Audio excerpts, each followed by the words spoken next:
Bom, gente, então, boa noite para vocês. Sejam bem-vindos aí. Mais uma aula de metrologia, tá certo?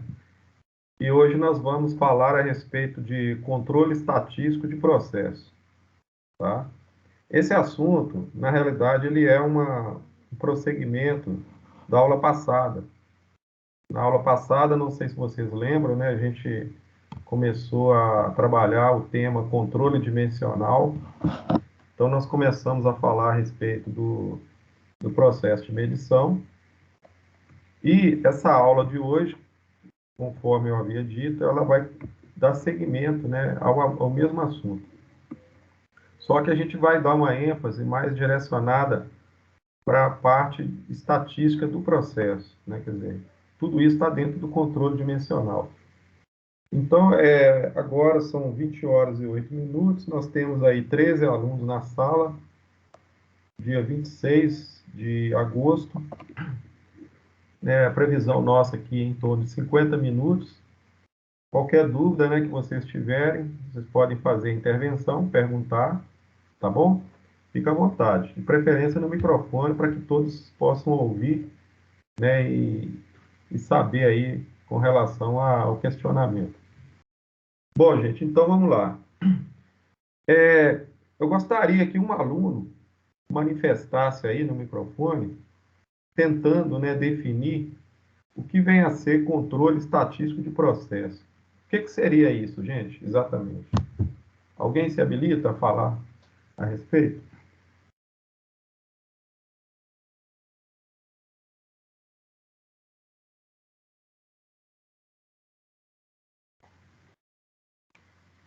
Ninguém? Normalmente tem os alunos que gostam, né, de manifestar. Tem aí o Alexander, Diogo, Erivelton. Tem aluno aí que eu nunca ouvi o nome dele. Ele nunca manifestou. Está só como ouvinte, né? Normalmente a gente recebe aqui opiniões da Rayane, né? Da Janaína, de vez em quando, Beatriz. O Samuel, por exemplo. Pessoal, controle estatístico de processo. Quem gostaria de manifestar?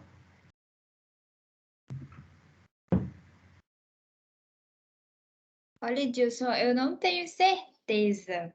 Ah, Eu nunca tinha ouvido falar, na verdade, assim. Mas para mim, assim, parece, sei lá, conseguir, deixa eu ver se eu consigo explicar. pode ficar tranquilo, pode pensar à vontade aí. Ah, sei lá, um processo para você conseguir ver é, as estatísticas do que está acontecendo. Exemplo, eu estou, sei lá, produzindo algo. Aí eu vejo, com base nisso, sei lá, nesse programa, talvez, os dados dele, né? As informações dele, algo que eu posso melhorar, defeito, essas coisas assim? Não sei. Tem a ver.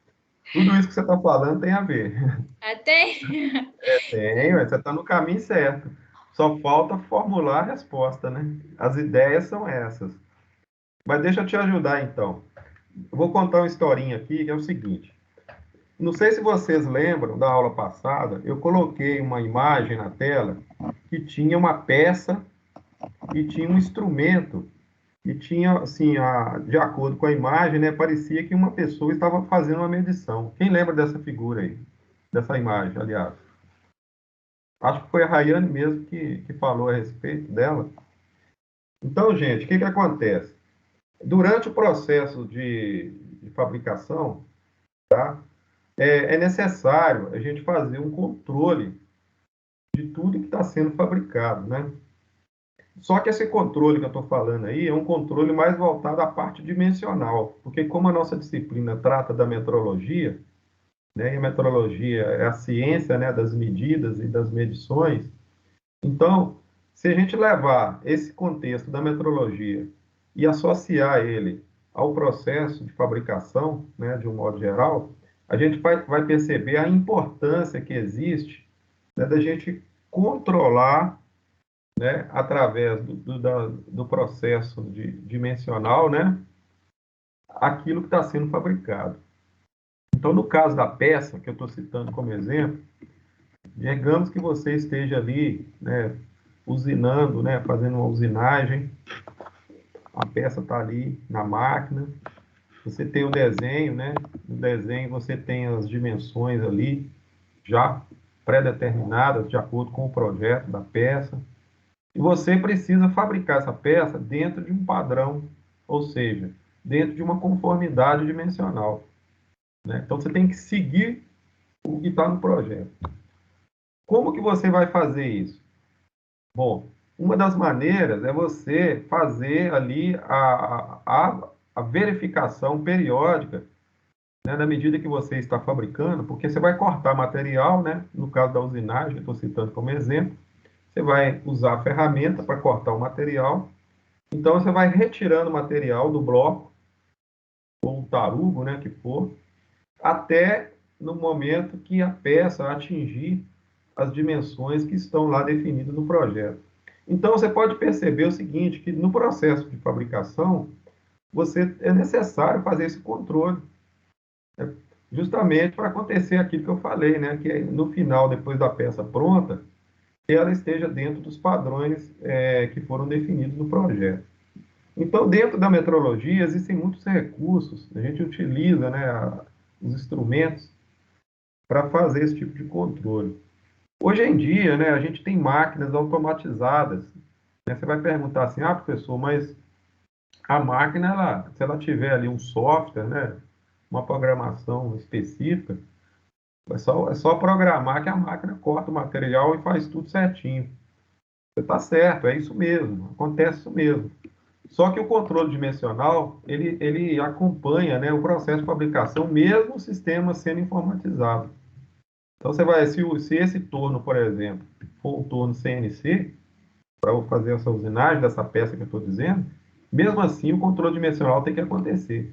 E outra coisa, né, o controle dimensional ele não acontece simplesmente durante a fabricação, né? Lembra que eu falei semana passada para vocês que a gente trabalha, né, o controle das peças, por exemplo, principalmente das peças, que é o caso aqui que eu estou dando como exemplo, não só para reter, como também para avaliar e para definir os procedimentos seguintes. Então, digamos, né, que você vai fazer um controle dimensional, fazer lá uma inspeção, por exemplo, fazer um levantamento de medidas, né? Nesse caso, também é importante você analisar aquelas medidas ali que você está levantando, né? Também na parte final, né, de controle de qualidade, no momento de liberar a peça pronta, você tem que garantir, por exemplo, que a peça esteja dentro dos padrões. Então, o processo de controle ele é o tempo todo. Poderia dizer para vocês que ele pode ser antes, durante e depois, em todas as fases do processo. E quando eu coloco essa ideia e levo essa ideia para dentro do contexto da estatística, né, aí já estou falando de controle estatístico, então eu vou entender o seguinte, que essas dimensões que eu estou levantando, né, os resultados de medições, eles precisam ser avaliados dentro de uma lógica matemática. Então, se eu faço, por exemplo, várias medições, eu preciso saber se essas várias medições realmente estão dentro dos padrões. Eu não vou medir uma vez só, né? Muitas vezes o processo ele demanda uma série de medições e todas elas precisam atender os requisitos aí, né, que eu falei, né, os requisitos de medição. Então, a aula de hoje, né, o que eu vou tentar mostrar para vocês aqui, assim, em linhas gerais, é como que esse controle acontece. Quais são as análises que a gente precisa fazer, né? E, no final, como que a indústria, né, trabalha dentro dessa parte aí, voltada à utilização dos métodos matemáticos para poder avaliar o processo de produção, a partir dos conceitos da metrologia. Tá bom? Espero que essa aula atenda aí, né, as necessidades de vocês, que vocês consigam entender direitinho o que eu estou propondo aqui. Bom, para a gente começar a discutir aqui, veja bem, na última aula, a gente terminou a última aula falando para vocês que todo o processo de medição ele é precedido de algum tipo de erro. Então, o erro de medição é algo, né, que a gente não consegue eliminar 100%. Eu espero que vocês estejam lembrando disso aí. Então, lá no sistema de medição, né, eu vou falar hoje mais especificamente do sistema de medição, mas só para você entender, né, em linhas gerais, que o sistema de medição, ele, a todo tempo, né, existem elementos ali que fazem parte do sistema de medição que a todo tempo estão sujeitos a interferências, né? Ou seja, existe algum tipo, né, de interferência que ocorre no sistema de medição que vai, de certa forma, provocar o que a gente chama de erro de medição. Então, quando você, né, vou dar um exemplo mais simples. Quando você pega lá um paquímetro e mede o diâmetro de uma peça, ali existem várias situações ou vários fatores que estão, que vão, de certa forma, provocar algum tipo de erro. Mesmo que a intencionalidade do operador, do técnico, seja medir com um certo grau de exatidão, porém ele vai perceber que sempre ocorrem desvios, né? Então, justamente por causa desses erros de medição, é que a gente precisa fazer o controle, para verificar se essas variações que estão ocorrendo, se elas não vão provocar algum tipo de rejeição na minha peça, né? Então, se todas as medições que eu fizer, e de acordo com a análise que eu fizer em relação ao processo de medição, se estiver dentro dos limites, significa que a minha peça vai estar aprovada. Mas aí, como que isso acontece na prática, né? Então, você tem, de um lado, mensurando, que é o objeto que eu estou medindo. Do outro lado, você tem o valor de referência, que é a dimensão que eu vou tomar como base, né? E o valor medido, que é o valor que eu vou obter ali na escala do instrumento. Então, para mim poder exemplificar para vocês isso aí, eu queria dizer o seguinte, que você tem o instrumento, você tem o operador, você tem as condições de medição, você tem o método que vai ser utilizado para medir. Então, existe aí uma série de variáveis que fazem parte do sistema de medição. Então, na medida que você executa essa medição, ou seja, que você mede, você tem o primeiro resultado. Esse primeiro resultado, nós chamamos ele de valor medido. Aí você vai comparar ele com o valor de referência, tá certo? Porque o processo de medição é feito por comparação. Eu já expliquei isso aqui. Então, o valor medido ele é comparado com o valor de referência. Se você observar que o erro que foi detectado ali, né, está muito fora do valor de referência, você tem um processo de rejeição. Aí você pode reter a peça ou fazer uma intervenção para você resolver o problema. Agora, se o erro que você obteve, ou seja, essa diferença, estiver dentro dos padrões, né, já fazendo já a comparação, né, entre valor medido e valor de referência, e o erro estiver dentro dos padrões, significa que a sua medição está aceitável. Então, o controle estatístico, ele visa justamente a gente analisar esses detalhes aí, dentro, né, conforme eu falei, né, considerando aí alguns conceitos matemáticos, para a gente realmente ter certeza, né, daquilo que a gente está fazendo, né? Quanto menor quanto menor for o erro de medição, significa que o valor medido está aproximando do valor de referência. Esse valor de referência aí também é chamado de valor verdadeiro, né? Tem um termo técnico que a gente usa, né? Então você vai tentar aproximar o valor medido que você obteve na escala do instrumento com o valor verdadeiro, que é o valor de referência. Na medida que o erro vai diminuindo, significa que a incerteza também diminui. E aí aumenta o grau de confiança no resultado. Se o erro aumenta, né, devido a essa comparação que eu faço, né, entre o valor medido e o valor de referência, então, se o erro aumenta, o nível de confiança cai. Tá certo? Então, nós temos que trabalhar a matemática do processo, né, usando aí os conceitos que eu falei, para a gente tentar minimizar o máximo possível a incidência desse erro, mas é o erro que vai prejudicar o processo. porque existe também o erro admissível, né? E esse a gente aceita ele. Tá bom, gente? Então, primeiro conceito, não existe medição perfeita. Então, partindo desse pressuposto, é que nós vamos trabalhar a ideia do controle estatístico de processo. E aí, para a gente poder começar a entender como que as coisas funcionam, nós vamos entender o seguinte, que as incertezas no resultado de medição, né, é um produto, né, de todos os fatores que fazem parte do sistema. Então, nós temos lá a definição do mensurando. Essa definição do mensurando, ela pode provocar variação no resultado de medição. O procedimento que eu vou usar para poder medir, se eu não, né, esse procedimento também, caso ele não seja adequado, ou dentro, né, dos métodos adequados, também vai provocar interferência, né, no resultado. As condições ambientais de medição. Aí vem temperatura, umidade relativa do ar, tá certo? Outros fatores relacionados ao local, né, onde está sendo efetuadas as medições.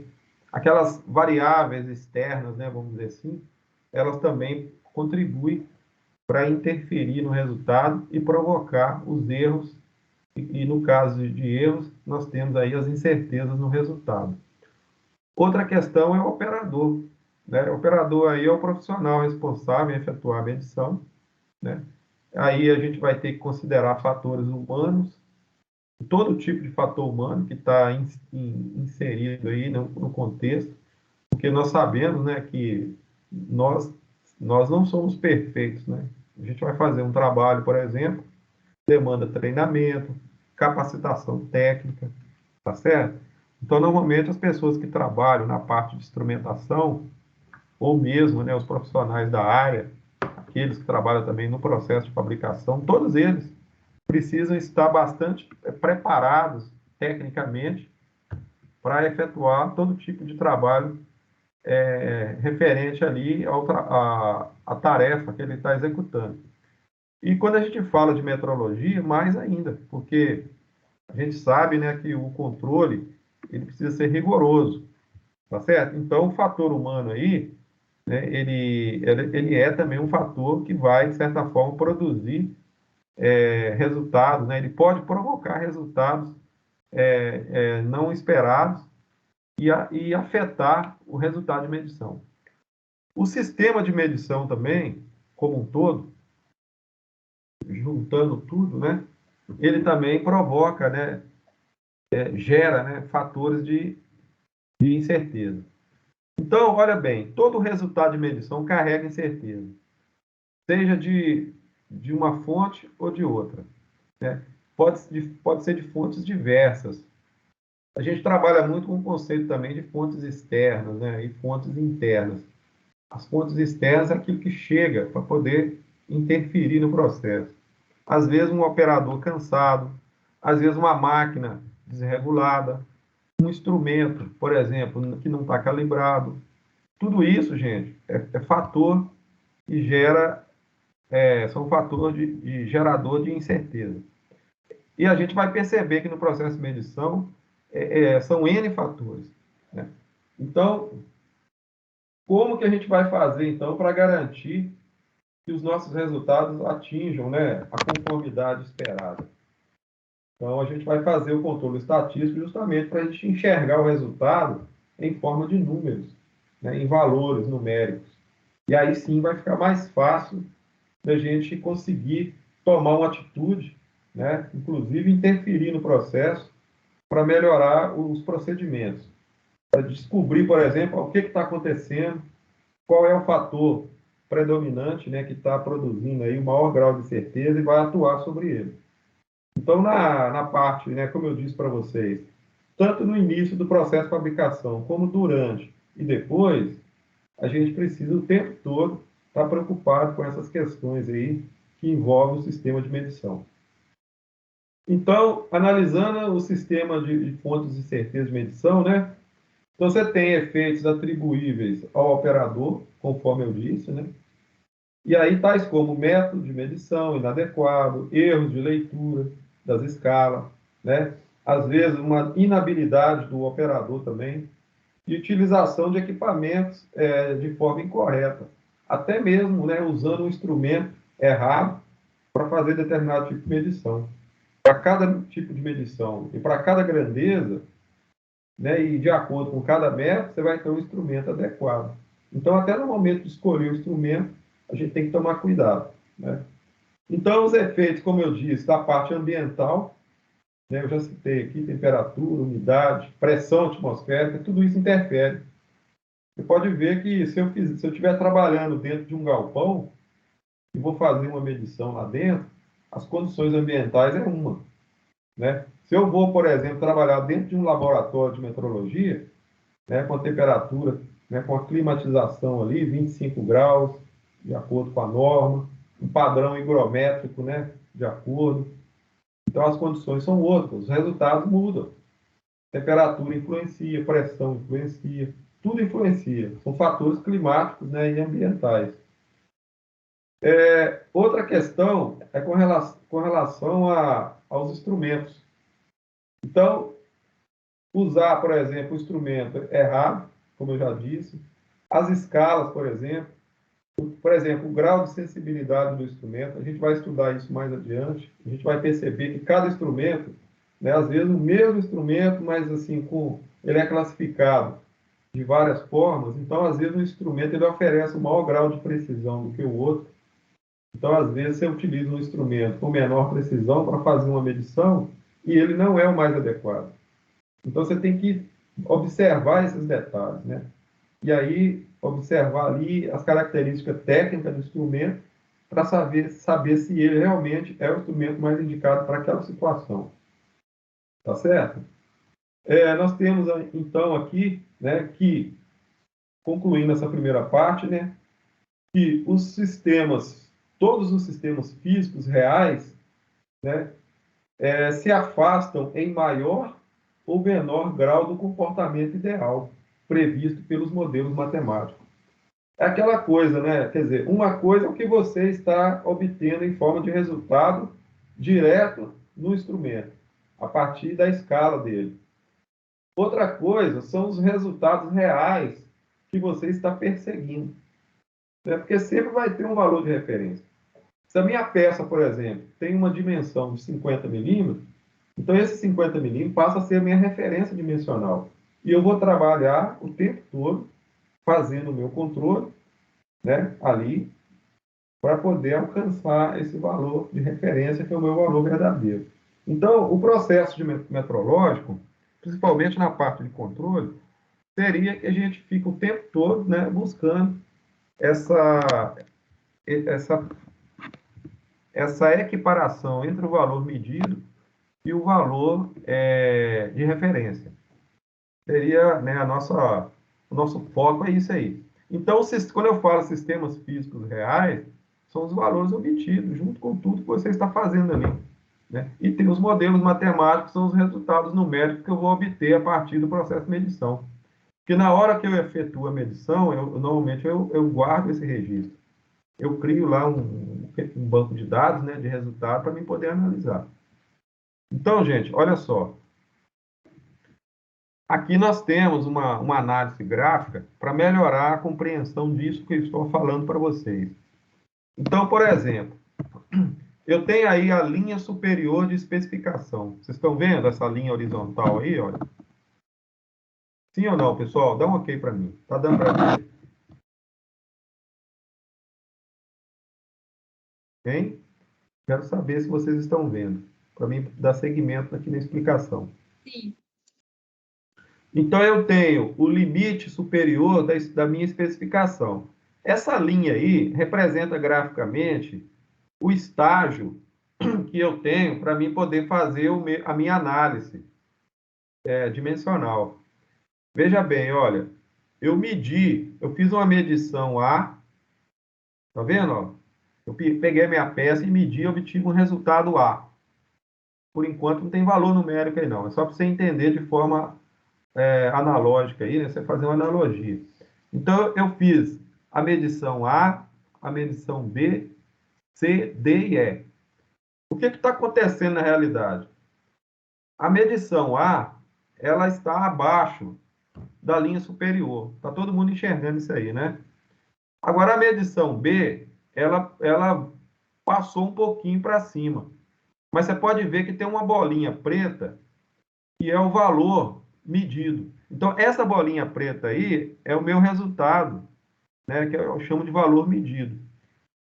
Só que existe entre o valor medido, né, e existe um limite superior e inferior para cada medida dessa. Não sei se vocês estão observando. Então, pode ser que parte dos resultados que eu obtive para cada medição, seja para medição A, B, C, D e E, ela pode ficar um pouco fora do limite. Então, observa onde que está o meu valor ideal, né? Então, o meu valor ideal está aqui embaixo, né? E eu tenho também o meu limite inferior de especificação. Então, quando eu vou trabalhar, por exemplo, a minha análise dimensional, eu tenho que considerar, basicamente, como se fosse 3 referências. Eu preciso tentar entender aonde que está localizado o meu limite inferior da especificação da minha medida. Eu preciso saber aonde que está o limite superior e eu preciso tentar identificar aonde que está o valor real. E aí sim, todas as medições que eu vou fazer depois, né, sejam elas quantas forem, eu preciso entender, do ponto de vista estatístico, né, onde que cada resultado vai ficar. E aí eu vou fazer uma análise, né, é aí que entra o controle. Quer dizer, eu vou analisar os meus resultados e fazer a comparação com o valor ideal, que é o meu valor de referência, e tendo consciência dos limites que eu tenho para trabalhar, seja ele inferior ou superior. Então, como eu não tenho, né, uma situação onde os meus erros, né, eles sempre vão acontecer, quer dizer, sempre vai existir erros no processo, porém eu preciso tentar fazer aí o que a gente chama de controle, tá certo? E é assim que é feito na indústria. Você não se engane, né? Não fique pensando que todas as peças que você produzir, né, com o mesmo projeto, vai sair conforme exatamente ao projeto. Não, vai sair, mas dentro de certos graus de tolerância, né? Porque existem esses limites para serem considerados, para máximo e para mínimo. Então, pessoal, o que acontece? Quando a gente vai analisar os tipos de erro, correto? A gente vai perceber que existem 2 classes básicas de erro. É claro, né, que as fontes de erro são várias. Então, na hora que eu estou analisando as fontes de erro, eu posso começar a perceber, né, de onde que esse erro está chegando, quer dizer, o que está provocando esse erro. E aí eu começo a tentar classificar essas fontes de erro, né, dentro de 2 grandes classes. Então, quando vocês ouvirem falar, por exemplo, sobre componentes do erro, aí você vai pensar assim, olha, quais são esses componentes do erro? Então, uma delas é o que a gente chama de erro aleatório. Eu vou estar explicando daqui a pouco, tá? E a outra componente de erro é o que nós chamamos de erro sistemático. Então, dentro do campo da metrologia, quando a gente vai trabalhar a questão do controle dimensional, e mais especificamente estudando a teoria do erro, e tentar compreender, né, a questão das incertezas que ocorrem no processo, então a gente entende o seguinte, que existe uma classificação para os erros.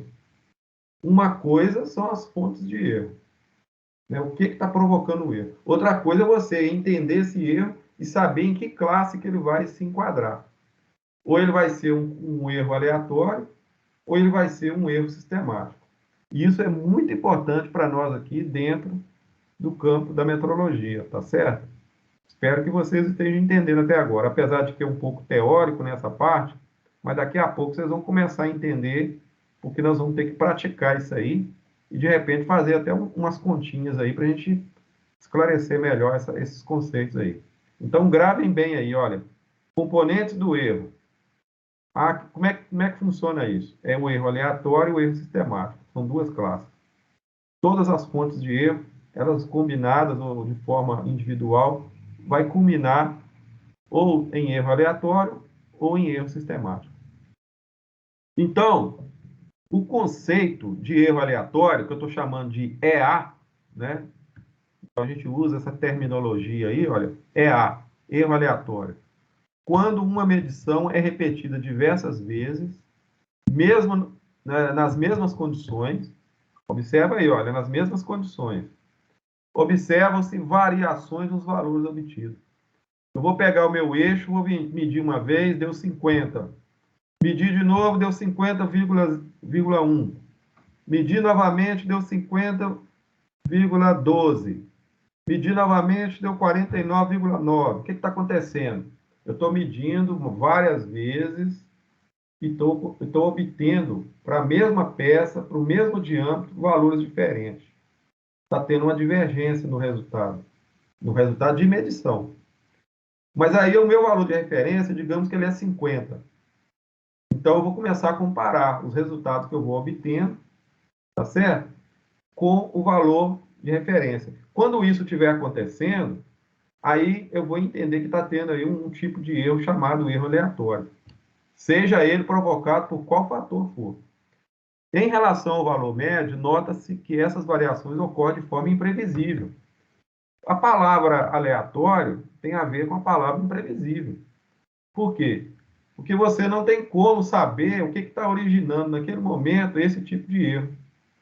Você não sabe se é do operador, se é da máquina, se é do instrumento, se existe algum problema relacionado ao meio ambiente que está impactando o resultado e trazendo, né, graus de erro para o resultado. Então, ela é imprevisível, tanto para valores acima do valor médio quanto para baixo. Então, aquele gráfico que eu mostrei para vocês, né, o resultado ele pode ficar mais acima ou pode ficar mais abaixo. E mesmo assim, ele ser classificado como erro aleatório, que é esse erro imprevisível. Esse tipo de efeito é provocado por erro aleatório, então é isso. Então, gente, isso acontece o tempo todo, tá? Você vai medir uma chapa, por exemplo. Você tem a espessura da chapa, você está querendo fazer o controle dela. Né? Você está ali, né, com o instrumento adequado para fazer. Você faz várias medições de espessura, obtém resultados diferentes sobre as mesmas condições de medição. Esse é um erro aleatório. Você nem sabe o motivo ainda, mas ele é imprevisível e ele chega e ele interfere no resultado final. Tá certo? Porque você está tendo vários resultados com valores diferentes. O erro sistemático, né, que é outra componente do erro, é a componente de erro de medição em que as medições repetidas permanecem constantes ou varia de maneira previsível. Então, o que acontece? No erro sistemático, o próprio nome está dizendo, né? Sistema, né? A palavra sistemático vem de sistema. Ele é mais fácil de você enxergar e tem um certo grau de previsibilidade, diferente do erro aleatório. Esse tipo de erro são controláveis, tanto em magnitude, quer dizer, quando eu falo magnitude, tem a ver com a amplitude do erro, né? Então, tanto em magnitude quanto em direção, e podem ser avaliados e minimizados se forem feitos esforços para analisá-los. Esses esforços aí é no sentido de você perseguir, né, o resultado que você está obtendo ali daquela medição e começar a investigar, né, esse resultado para saber o que está acontecendo. Então, se ele for um erro sistemático, normalmente você vai chegar na causa. Né, e aí você vai conseguir interferir e fazer lá as alterações necessárias. Se for um problema relacionado a instrumento, ou operador, meio ambiente, você tem como fazer. Aí você vai, como eu disse, né, atuar em cima da causa da questão do erro e tentar ali um procedimento para minimizar esse erro. E aí você vai diminuir, né, a incidência desse erro sistemático no processo de medição. Tá ok, gente? Espero que vocês estejam entendendo aí a ideia, né? Posso avançar? Dá um ok para mim aí. Até aqui tudo bem? Pode? Pode, né? Vamos lá então. Olha, agora, para a gente poder comparar o erro sistemático com o erro aleatório, é bom a gente começar a entender, né? Aí já entra, né, aqui uma análise gráfica, mas aí matematicamente a gente já começa a analisar os dois tipos de erro, ou seja, as componentes do erro. Então, como eu disse para vocês, existem duas componentes. Uma é o erro aleatório e outra, o erro sistemático. Então, graficamente falando, né, nós temos aí, olha, no eixo Y, os números de ocorrências. O que é número de ocorrência? São os valores, né, as várias medições que eu vou fazer, né? No eixo X, eu tenho o valor medido. Então, essa linha tracejada aí, eu estou chamando de valor médio, é exatamente o cálculo da média das medições. Então, digamos que eu faço lá 10 medições para a mesma peça. Digamos que eu estou controlando ali o diâmetro do eixo, por exemplo, que está sendo fabricado. Aí eu faço 10 medições. Eu vou anotar esses resultados, tá certo? E aí depois eu vou fazer um cálculo e vou obter o valor médio.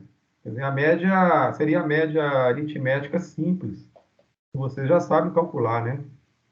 O professor de matemática deu aula para vocês ano passado, e eu acredito que ele deve ter ensinado para vocês a calcular uma média, né? Mas é uma média simples. Existem vários tipos de média, né? Não é a média ponderada, não, é a média simples.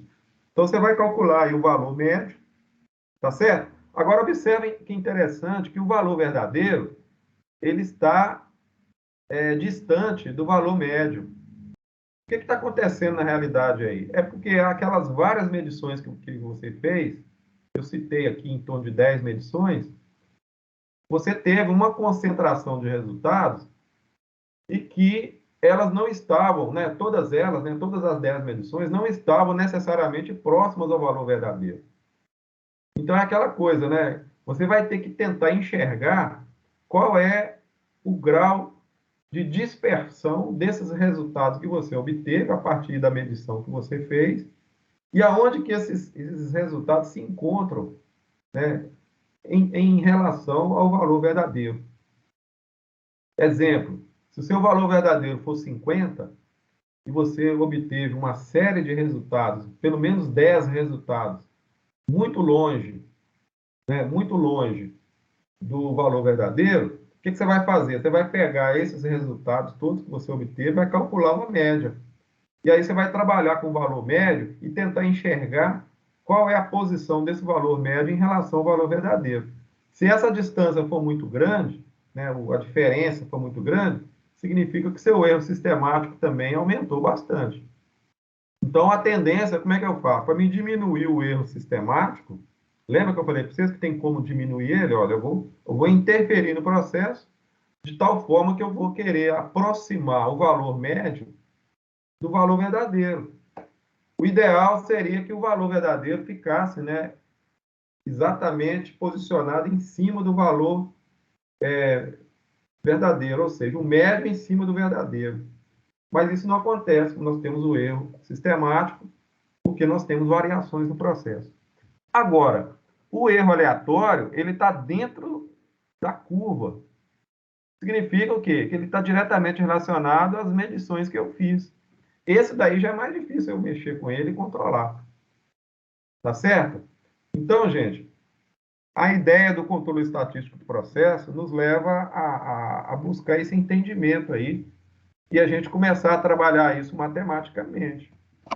Porque na hora que eu coloco números, né, que eu obtenho resultados numéricos, principalmente porque os meus instrumentos eles oferecem condições de eu extrair valores numéricos do meu resultado ali. E aí eu vou começar a analisar e tentar entender onde é que eu tenho que mexer, né? Onde que eu tenho que interferir para poder trabalhar essa questão do erro e minimizando os erros.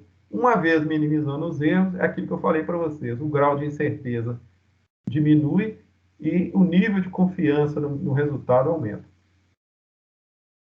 Aqui, então, para a gente poder exemplificar melhor, como determinar o erro aleatório? Então, o erro aleatório nada mais é do que o erro de medição, né, menos o erro sistemático. Então, se eu somar, né, o erro sistemático com o erro aleatório, não é isso? eu vou obter o meu erro de medição. Então, o erro de medição, ele é o erro total. Tá certo? Está escrito aí, olha, diferença entre erro de medição e erro sistemático, eu determino meu erro aleatório. Então, essa é a primeira relação que existe na medida que a gente começa a analisar o processo dentro de uma lógica matemática, né? Para a gente começar a entender como que esses erros existem, essas duas componentes de erro aí, e qual que é a relação dela com o processo de medição de um modo geral. Tá bom, gente? Aí vamos lá.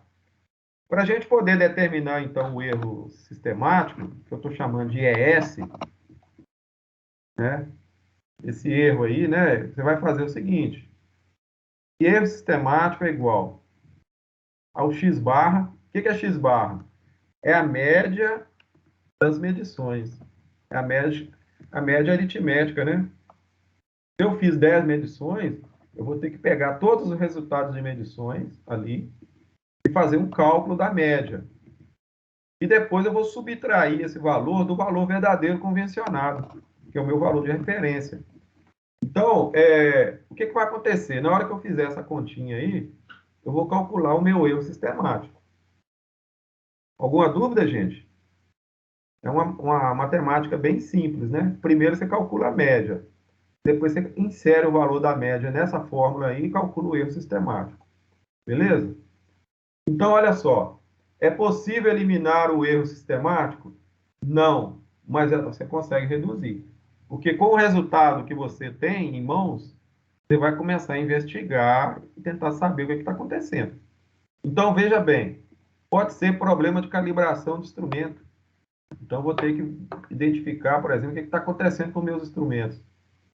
De repente, eu vou, né, se eu tiver problema de calibração, né, eu vou ter condição de interferir. Ou troca o instrumento, ou manda para o laboratório para poder aferir o instrumento e calibrar, tá certo? Essa é uma situação que é feita, porque esse erro sistemático aí, uma das fontes mais comuns de erro sistemático é justamente o instrumento. Outra fonte de erro que gera erro sistemático é a mudança de procedimento. O que é isso? Às vezes você está usando um procedimento equivocado ali, né, no momento ali de aplicar o método de medição. Então, essa variável aí, ela é muito importante também. De repente, você tem que alterar o método. Uma vez alterando o método, você, de repente, consegue melhorar e diminuir a incidência de erro sistemático no processo de medição. Com isso, cai, né, o grau de incerteza e aumenta a confiança no resultado. É sempre assim, tá? Aqui eu vou dar um exemplo para vocês. Pessoal, vocês estão vendo essa tabela aí? Por favor, dá um ok para mim aí. Sim. Tá, né? Olha lá, foram feitas 10 medições. Então, eu estou fazendo aí uma avaliação, né, de uma peça, digamos que seja uma peça que eu estou medindo, né? Então, o valor verdadeiro convencionado é 10. Eu não coloquei a unidade ainda não, eu coloquei a unidade básica só para a título de explicação. Depois a gente vai trabalhar com valores usando as unidades aí no sistema de medidas, né? O sistema convencional nosso, que é o sistema métrico. Mas aí, nesse caso aí, de exemplo, nós temos aí o valor verdadeiro convencionado, que é 10 unidades. Você vai perceber que eu obtive 10 resultados com valores aproximados um dos outros. Olha, eu tenho valor superior a 10 e tem valor inferior a 10. Aí vem aquela ideia, né? Como que funciona isso matematicamente? Vou fazer o cálculo da minha média, vou obter minha média. O resultado está aí, ó, setinha vermelha, 9,995, que é a minha média aritmética, a partir desses 10 resultados que estão aí. E depois eu vou aplicar aquela fórmula que eu falei para vocês. ES, que é o erro sistemático, é igual x barra, que é a média, menos o quê? O valor verdadeiro convencionado. Nesse caso nosso aí, a gente obteve um resultado Então, o erro sistemático nosso aí é 5 milésimos de unidade. 5 milésimos de unidade. Então, esse é o meu valor aí de erro sistemático. Alguma dúvida, gente? Entenderam? Bom, avançando. Quase terminando a nossa aula, né? Então, depois esse assunto vai voltar na aula que vem, tá? Bom, então, o que é que vai acontecer? Essas bolinhas azul que tá aí, olha, cada bolinha dessa representa uma indicação de medida. Poderia ser, por exemplo, o X1, X2, X3, X4. São 10 medições, tá vendo? Ó? Digamos que aí eu tenho, né, as bolinhas aí. Eu não sei se tem 10 bolinhas aí, mas digamos que tem. Então eu vou ter os resultados aí graficamente posicionados, né, devido à posição deles dentro do sistema gráfico.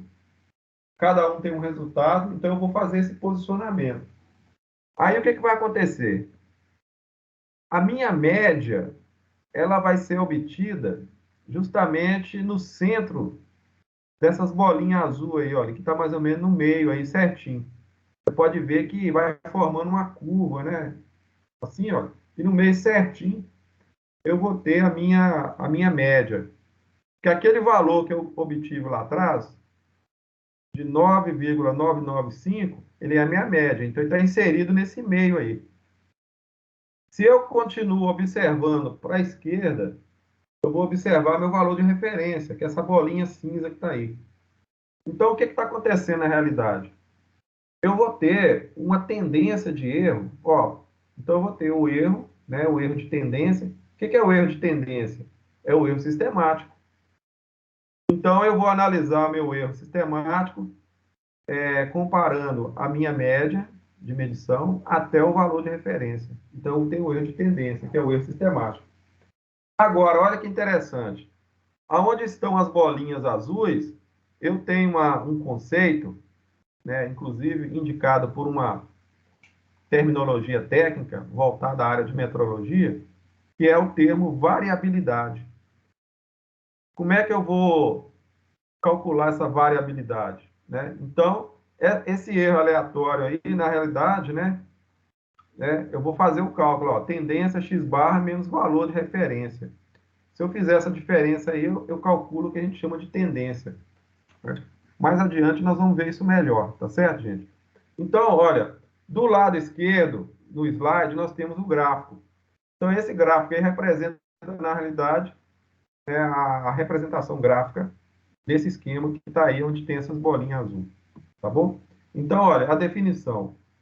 Tendência é a mesma coisa que erro sistemático, então é a diferença entre o valor verdadeiro, que é o valor de referência, e a média de medições observada para uma característica. As medições são feitas em uma mesma peça. Então, toda vez que eu falar com você de erro sistemático, é a mesma coisa de erro de tendência, tá? Você pode ver que a fórmula é a mesma, né? É o mesmo conceito. Para poder calcular a média ponderada, no caso, em alguns casos, né, a gente usa média ponderada. Tem alguns casos que a gente pode usar a média simples. Depois a gente vai aprender melhor sobre isso, quando a média simples é usada e quando a ponderada é usada. Para casos assim onde eu tenho várias medições, por exemplo, nesse caso aí, o ideal seria usar uma média ponderada. Eu vou ter um resultado de maior aproximação, né? Porque a média simples, ela dá um valor seco, né? Um valor mais, digamos assim, mais precedido de variações e que pode estar cometida de maior incidência de erro. Quando eu trabalho uma média ponderada, eu vou criar uma aproximação melhor. Então, no caso aí da média ponderada, a gente trabalha com x barra igual a somatório xi são as medições que eu vou fazer. Né? Fi significa frequência, né? Dividido pelo número de medições. Aí, aplicando essa fórmula aí, ó, esse conceito, aí a gente consegue calcular a média ponderada. Eu vou deixar essa fórmula da média ponderada para vocês. Depois a gente vai voltar nela. Vou dar uns exemplos aqui, né? Talvez na aula que vem. Tá, gente? Pessoal, é o seguinte, 20 horas e 57 minutos. Deixa eu ver aqui se dá para parar aqui ou você vai avançar mais um pouco. Só para finalizar a média ponderada, para vocês entenderem como que ela funciona, observa aí, por favor. Ó, primeira medição, o resultado foi 1. Beleza? Segunda medição, 2. O resultado foi 2. Terceira medição, o resultado foi 3. Quarta medição, o resultado foi 5. Depois nós tivemos a quinta medição, o resultado foi 6. E a sétima medição, o resultado foi 9. Tá certo? Agora veja bem, a frequência indica quantas vezes a medição ocorreu. Então, no caso de x1, tá vendo? Olha lá. Para valor igual a 1, a frequência foi 3, ou seja, o resultado 1 aconteceu 3 vezes. O resultado 2 aconteceu 3 vezes. O resultado 3 aconteceu 4 vezes. O resultado 5 aconteceu 6 vezes. Isso é a frequência. O resultado 6 aconteceu 3 vezes e o resultado 9 uma vez. Como é que funciona isso aí? Eu vou pegar essa fórmula, x barra, que é igual a somatório de xi fi sobre n, e vou aplicar para cada medição. Então, essa fórmula, na realidade, ela vai abrir, né? Ela vai ficar grande, porque no caso aí, olha, eu fiz 1, 2, 3, 4, 5, 6 medições. E aí eu vou aplicar, né, essa fórmula aí 6 vezes, fazendo aí o que a gente chama de somatório. No caso nosso aí, se você observar a frequência deu 20. E esse 20 é justamente o N que você vai colocar lá, ó, né? Então, você vai ter o resultado de cada parte, né, da fórmula. Você vai aplicar essa fórmula para 1, aplicar para 2, para 3, para 5, para 6 e para 9. E você vai obter o resultado para cada parte. E depois você vai somar. Vai achar 78. Dividindo 78 por 20, porque 20 é o N, que é o denominador aí da fórmula, você vai achar 3,9. Então, o valor 3,9, ele se refere à média aritmética ponderada dessas medições que foram efetuadas aí. Ok, pessoal? Eu vou parar a aula aqui hoje, tá certo? Depois a gente vai voltar nesse mesmo assunto. Ainda tem muita coisa para falar. Então, nós estamos encerrando aqui falando de média aritmética ponderada. Então, na próxima aula a gente retorna, tá bom? Alguma dúvida, gente, até agora? Tá tudo bem? Ok? Entenderam? Entendeu aí, Rayane? Sim. Então tá bom. Pessoal, um abraço aí, fica com Deus, vamos descansar agora. Até semana que vem, tá? Até semana que vem, boa noite. Ó, só um detalhe, tô esquecendo aqui, eu vou enviar a prova para vocês, tá? Depois eu vou passar as orientações direitinho. Lembra que eu falei semana passada que ia ter a prova? Então, essa matéria de hoje não entra na prova, tá? A matéria é só até a matéria sem ser a aula passada, a aula anterior, que é a primeira unidade. Essa parte de controle dimensional não entra. Isso aí vai ficar para o próximo bimestre, tá bom? Então, estudem os trabalhos que vocês fizeram, né? Todos os trabalhos, vai ajudar bastante na prova. Então, essa primeira prova, ela é uma prova mais teórica, né? Porque ela é relacionada ao histórico da metrologia, aos conceitos que nós trabalhamos lá atrás, sistema de unidade, sistema de medida, mais essa parte conceitual, tá bom? Então é isso aí. Vou enviar a prova para vocês, o link, depois eu mando assim, as orientações também junto, tá bom? Fica com Deus aí, um abraço. Boa noite. Boa noite.